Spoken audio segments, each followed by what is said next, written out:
Okay, so let me quickly talk about one example that we said yesterday, that z root 3. So, if I look at this a plus b root m plus n root 3 norm to be m square minus n root 3n mod of this, okay, then one can check that this is a norm on z root 3. What is a norm? Norm is a map from A to, if A is an integral domain, A to Z non-negative such that n of 0 is 0, that is the only condition required. And if n of A is positive for all non-zero A in A, then n is said to be positive, said to be a positive norm. And moreover, n of if n of a b is equal to n a n b, then n is multiplicative, then n is said to be multiplicative.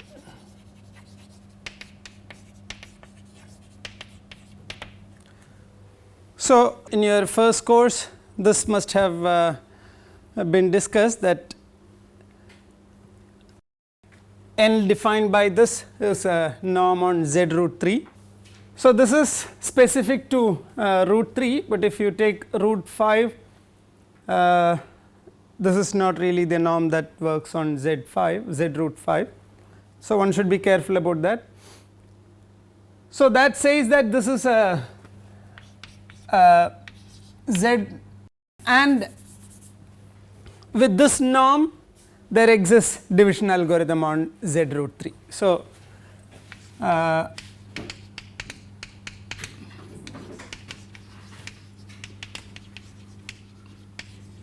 exists in z root 3, that you can verify. I would leave it to you to verify. It's if you have not done this in your first course, you can easily do it. So, what does it say? What does this say? Given any a plus b root 3, I can write this as some two integers a plus b root 3 and c plus d root 3. I can find some x plus root y root 3 y in z root 3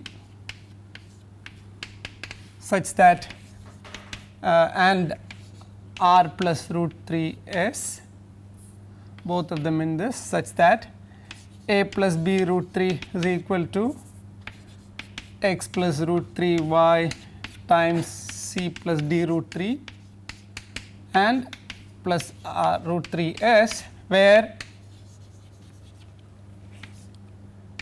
r square minus 3 s square is this is 0. So, or r square minus 3 s square is less than c square minus 3 d square. Okay. So, with this, I mean this is a usual standard computation. You take any element, then look at this I mean multiply, divide by a minus root 3, and then look at the small, I mean closest integer to that, and the standard practice that you have done in your first course. Doing that, you get this, you can easily directly prove that there exists this r and s. So, therefore, this says that z root 3 is a Euclidean domain, and that implies that z root 3 is a UFD, and that implies z root 3 is integrally closed. So, therefore, that implies that the integral closure of Z in Q root 3 is Z root 3. That directly proves without manipulating with integers, prime factorization, etc. So, let us continue with properties of more properties of extension, integral extensions. Suppose A contained in B bearings B integral over A. Okay. So, we were saying that if I start with a maximal ideal, if I have B integral over A, and so I have A contained in B. If I take a maximal ideal here, or if I take a prime ideal here and intersect, contract to A, then this is maximal if and only if this is maximal. Okay. So, now suppose I have, now the question is, suppose I have two ideals, can both of them contract to one ideal here?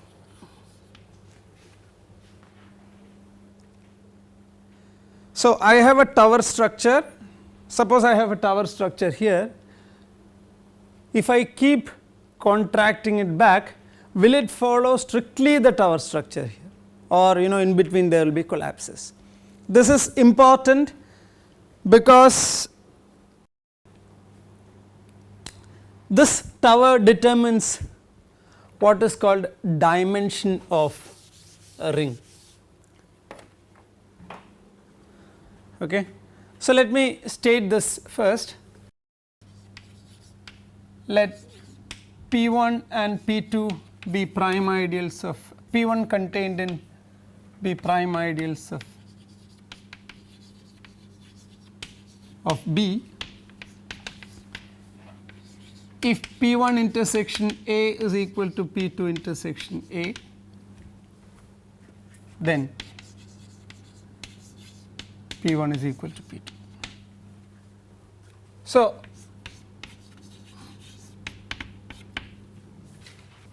how do I do this? I have A is contained in B, B is integral over A. I look at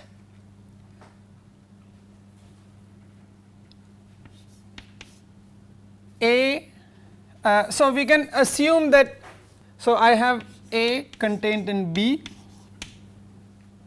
okay. So let me write this as Q1, Q, okay, this equal to Q. What we know is that A localized at, so S inverse A, S inverse B, where S is A without Q. This is integral. See, we are saying that P1 is contained in P2. Okay. Now, what is the maximal ideal here? This is AQ, right?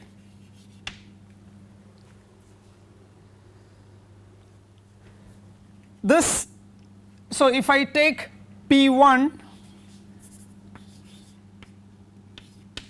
S inverse P1, S inverse P1 contract to, okay, let me write, S inverse P1 is an ideal in S inverse B, and S inverse P1 intersection A is equal to S inverse Q, which is QAQ.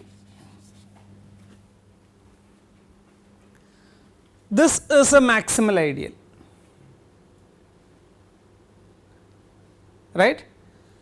This is a maximal ideal, therefore this is maximal, and that implies that S inverse P1 is maximal ideal, because in integral extensions that is what we proved yesterday, or I indicated here. A contained in B is an integral extension. If I take a prime ideal here and contract here, then this one is maximal if and only if the other is maximal. So, therefore, this is a maximal ideal, but we already know that S inverse P1 is contained in S inverse P2.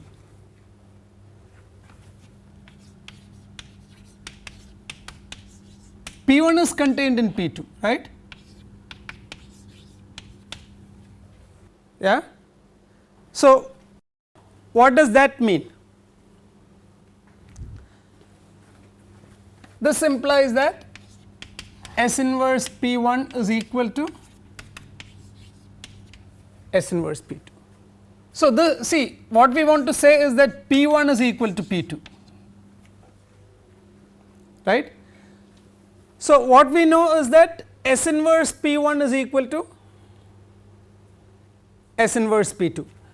So, this implies that S inverse of P2 mod P1 is 0. Okay. When does, and this is if P1 P2 mod P1 is non-zero, what does this mean?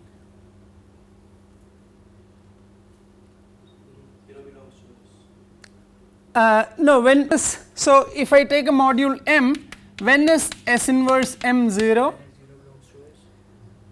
Either 0 belongs to S, which is not the case because we have taken S to be A minus this. But when is this true?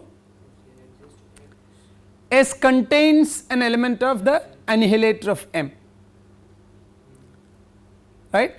S should contain an element of the annihilator. So, here what does that mean? It means that I can find an X in annihilator of this. What is annihilator of this? Precisely P1, right. So, what it says is that there exists X which is in P1 intersection S, but what is P1 and what is S? S is complement of Q in A. So, Q is Q is a smaller set, subset of P1, and we are taking complement of that in A. So, this is a contradiction, which is a contradiction.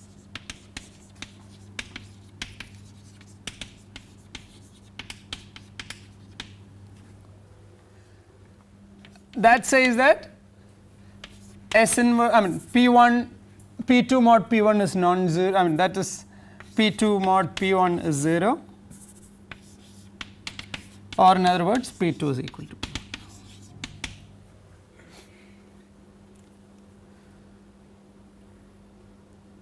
Yeah.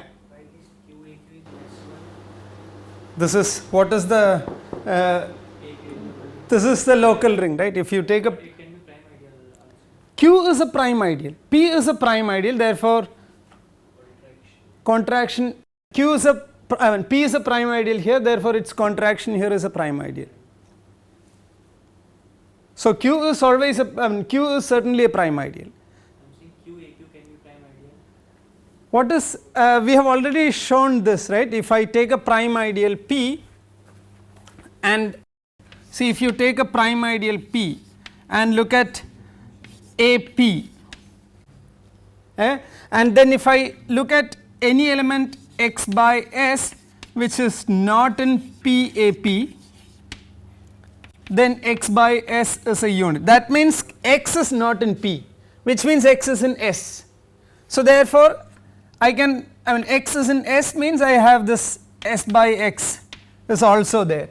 So every element which is not in PAP is a unit, which means all non-units are, collection of all non-units is PAP, which means it is a maximal ideal, it is the maximal ideal. So therefore this is a local ring with PAP as a maximal ideal, as the maximal ideal. This is something that we have seen already. So this is a maximal ideal, therefore these S inverse P1 as well as S inverse P2 both are maximal ideals, therefore they are equal. Once they are equal, I mean from here there are many, I mean you can start, so we know that this is contained here, so you can start with an element in P2 and either using elements or directly using these properties one can derive. Whatever we have proved so far, okay, here we said if this is prime then this is prime, if that is maximal then this is maximal, if I have a tower like this then it translates to a tower like that. But there is a fundamental question. I start with if I take a prime ideal, I always have a prime ideal because it is contraction, it is a prime ideal certainly. But if I start with a prime ideal here, can I always find a prime ideal here which contracts? In general that is not true, right? If you have any ring extension, forget about integrality, start with an arbitrary ring extension, for example Z to Q. I start with a prime ideal in Z, I do not have a prime ideal in Q which intersects Z and give me the prime ideal that we start with. So in general, if I have a ring extension A to B and I start with a prime ideal, there need not exist a prime ideal which contracts to P.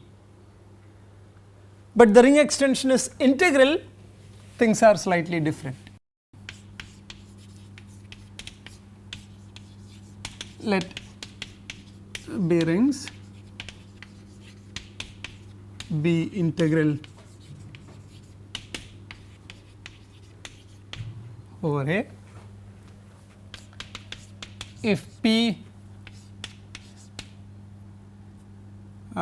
so if P is in spec of A, then there exists Q in spec B such that Q intersection A is P, and the extension is integral. We do not have situation like Z and Q. Of course, we know Z and Q is not an integral extension. So let us prove this. This is pretty straightforward. Okay. I start with, so consider the diagram, the commutative diagram.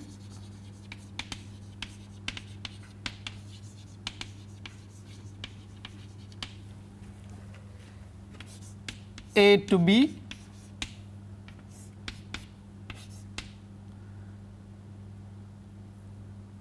A P,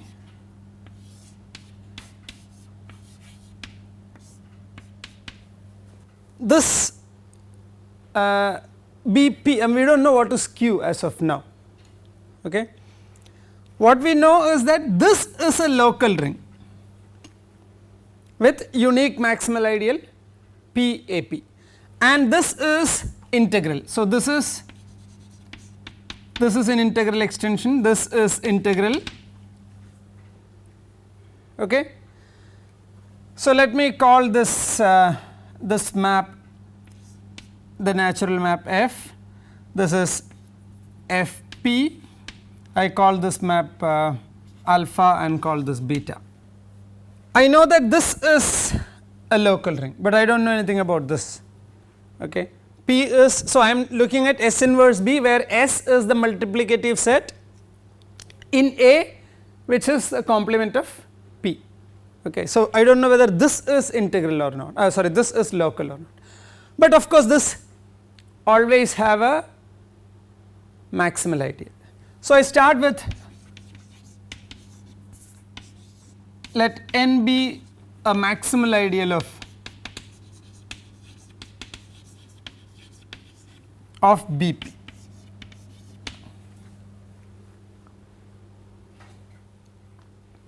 Okay. This is integral over here. Okay. Now, if I take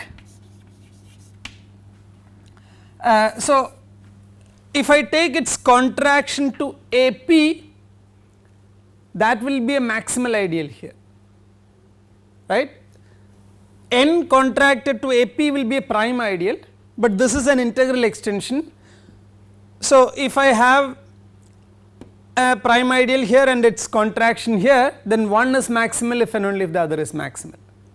So, therefore, this would imply that N contracted to AP is a maximal ideal.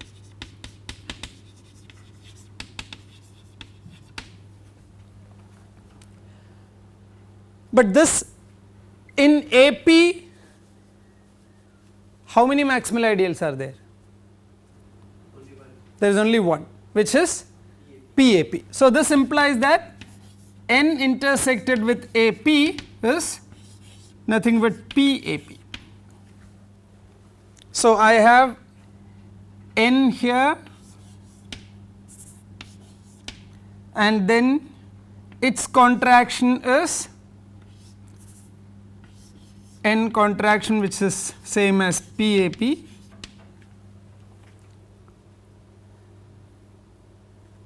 So, this I can, I start with this prime ideal here N,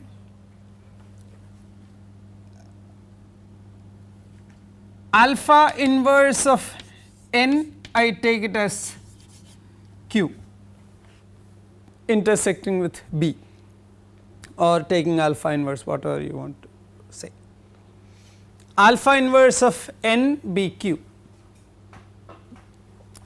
Then what can you say about F inverse of alpha inverse of N?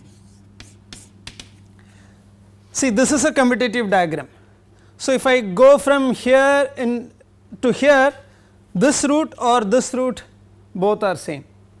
So, alpha F inverse alpha inverse of N is same as beta inverse Fp inverse of N. But what is Fp inverse of N? Fp inverse of N is PAP and its contraction to A is P itself, right. So, this is F inverse of Q, I take this to be Q, this is equal to beta inverse of PAP, which is same as P. F inverse of Q is nothing but intersecting. So, that says that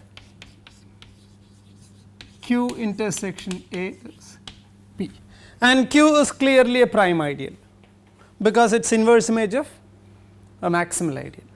So, it has to be a prime ideal. Therefore, this is, so we have obtained a prime ideal which contracts to B to P. So, when the extension is integral, I start with a prime ideal here, I do get a prime ideal here which contracts to this. This is a very strong property that distinguishes integral extension from the normal usual ring extensions. So, therefore, I have a question. I have an integral extension, okay. I start with a prime ideal here, I have a prime ideal here, okay. Now I do this one, I start with a prime ideal here, can I have a prime ideal here? Can I extend this? I have a chain here, can I have a chain here such that each qi contracts to pi? This, an answer to this is called what is called going up theorem. There you can go up, sorry, you start with something down, you can go up, you can construct a chain to the top, okay. This is called going up theorem. So let me write it, which is a straightforward application of this proposition.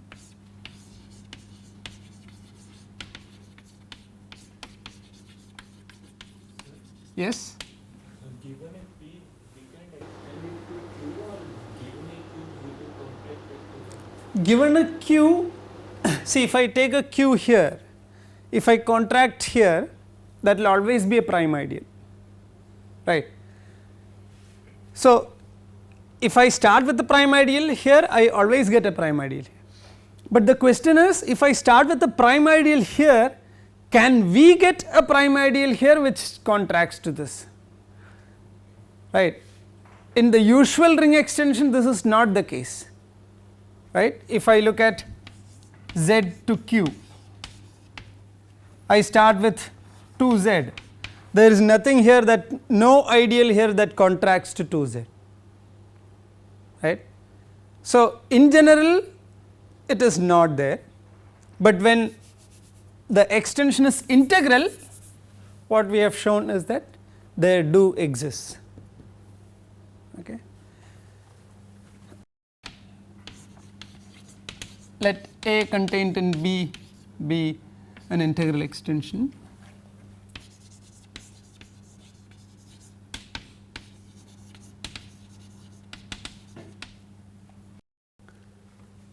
let P1 to Pn be a chain of prime ideals of A, and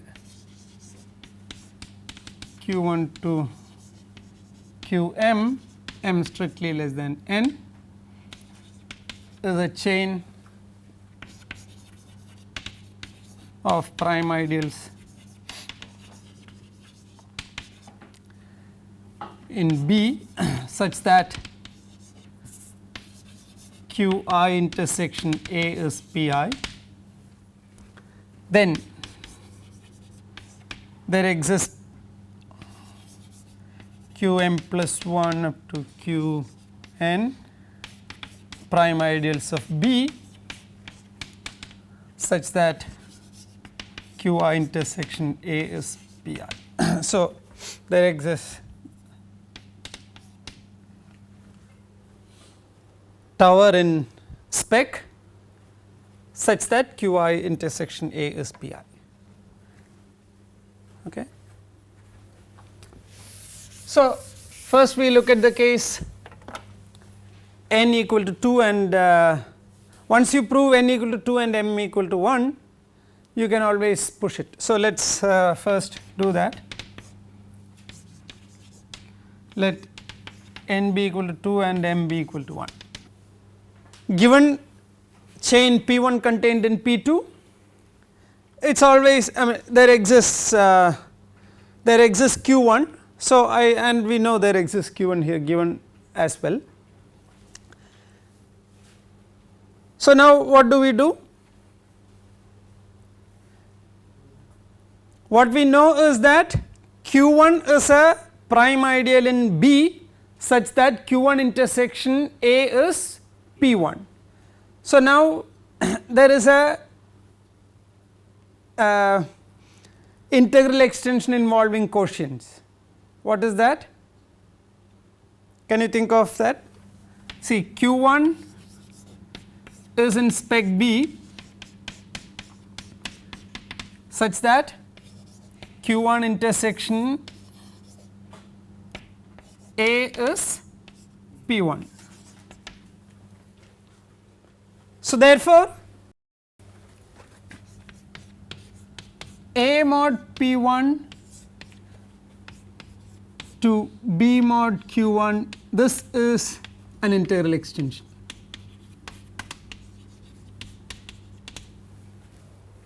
Right. Now, do you see a prime ideal here? Do you see a prime ideal in this one? What is that we need to prove? We need to prove that there exists a prime ideal Q2 in B containing Q1 and Q2 intersection A is P2. So, for that I need to start with a prime ideal here and then use the existence property. What is a prime ideal here which is useful in this? If I take, so this is an integral extension and P2 mod P1, this is a prime ideal in A mod P1. Therefore, there exists a prime ideal. So, I have A here, B here, quotient A mod P1 here, this is B mod Q1 here. Okay. Again, if I look at this is F, this is F bar, this is phi, okay, let me just use yeah, phi and psi. So, there exists a prime ideal Q2 mod Q1. I mean, I can write it in this form because of the correspondence theorem. Okay. This in spec B mod Q1 such that F bar inverse of Q2 mod Q1 is P2 mod P1.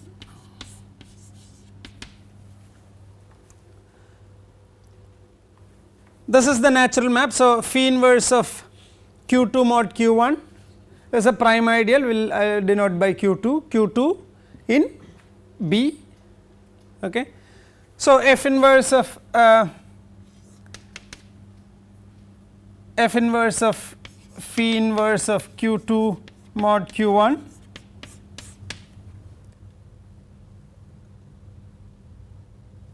this is nothing but F inverse of Q2. F inverse of Q2 is same as Q2 intersection A with, okay, this is Q2 intersection A. At the same time, this is equal to psi inverse of F bar inverse of Q2 mod Q1. But F bar inverse of Q2 mod Q1 is psi inverse of P2 mod P1, psi inverse of P2 mod P1 is P2. So, Q2 intersection A is P2. So, we have obtained a prime ideal Q2 in B which is containing Q1 and Q2 intersection A is P2. Now, if you want to have, you know, at each stage if you have let us say P3 here, do the same thing, replace Q2 by P2, P2 by P3 and go through the whole process. So, in the case of you have seen that in the case of the spectrum of a ring A, spec of A, I guess you have attempted at least the first chapter exercises in which there is a topology defined on spec of A, right, it is called Zariski topology. So, therefore, there is a one can talk about dimension of a ring using there are various ways. One way is a chain of length of a chain of maximal length of maximal chain of prime ideals in spec. Okay. So, here what we are in some sense what we are saying is that if I have a chain here, I have a corresponding chain on the top. So, if I have an integral extension, this dimension is at least it will be at most the dimension of B. We will in fact prove the converse also. Okay. So, there is we will of course in the course we will see most likely we will define what is dimension and so on, but now this is another property of integral extension. Suppose I have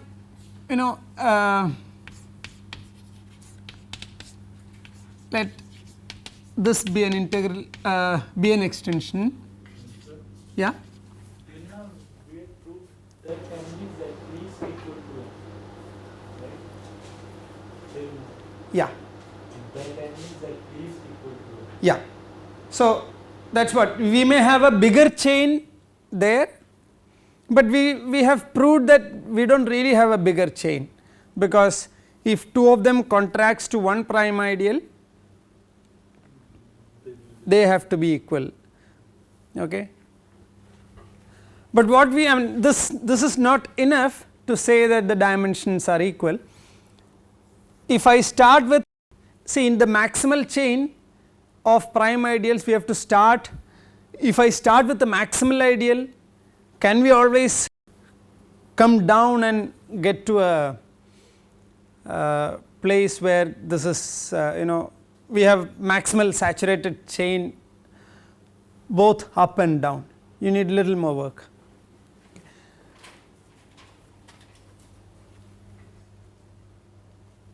Okay. So, let A contained in B be an integral domain.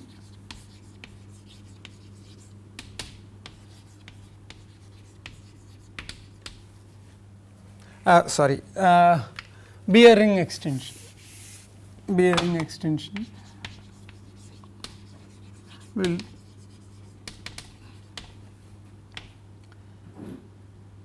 and C be the integral closure of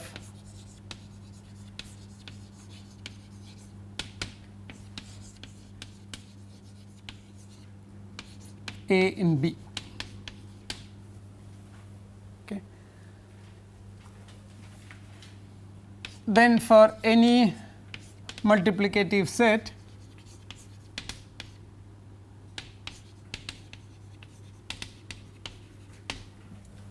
multiplicatively closed set S in A, S inverse C is the integral closure of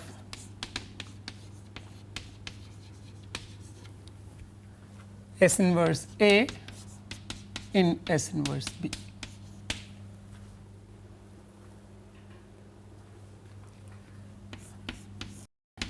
So, I have A to B ring extension and C is the integral closure of A in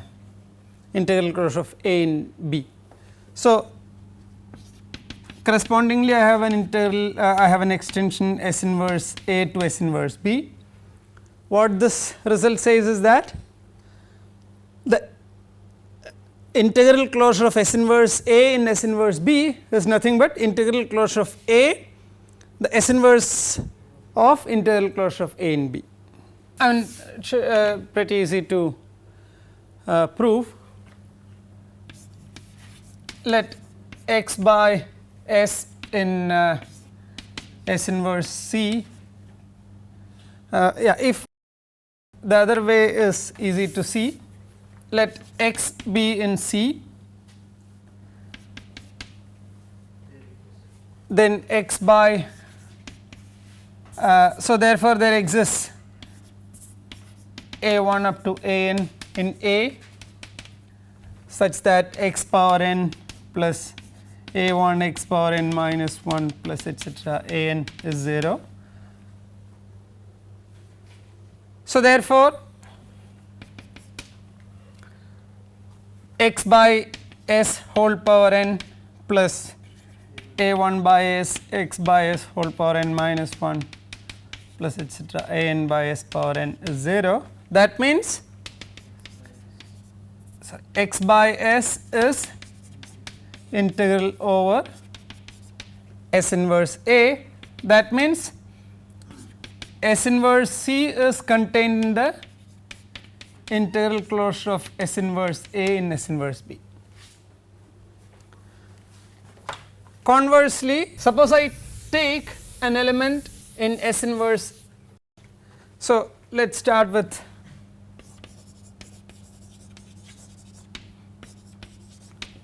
let x by S in S inverse B be integral over S inverse A.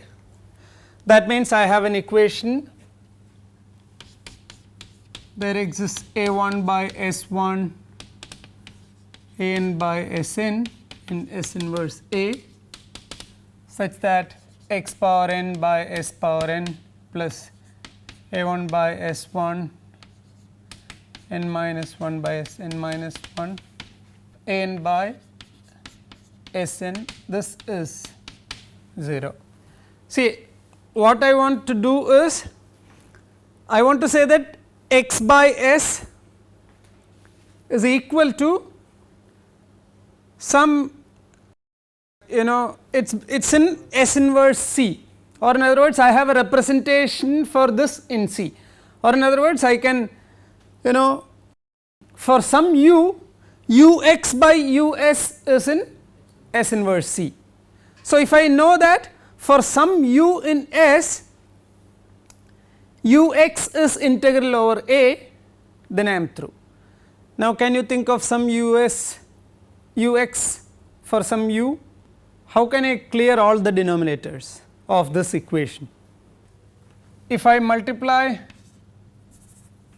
S1 up to Sn and S power n, what do I get? Here it will be S1 up to Sn xn, x power n and so on. But then see, if I have something like this, this need not be some u power ux power n. So how do I make it ux power n? I multiply by power of all these. So let me write like that. So let us u be equal to S t, t is S1 up to Sn, okay, it does not really matter. U is S1 up to Sn S, then u power n multiplying by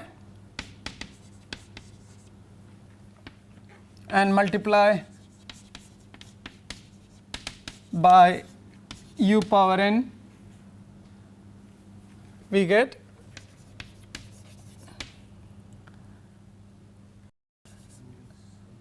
so this is, if I call this t, that is easier, t x whole power n plus, so there will be an s coming from here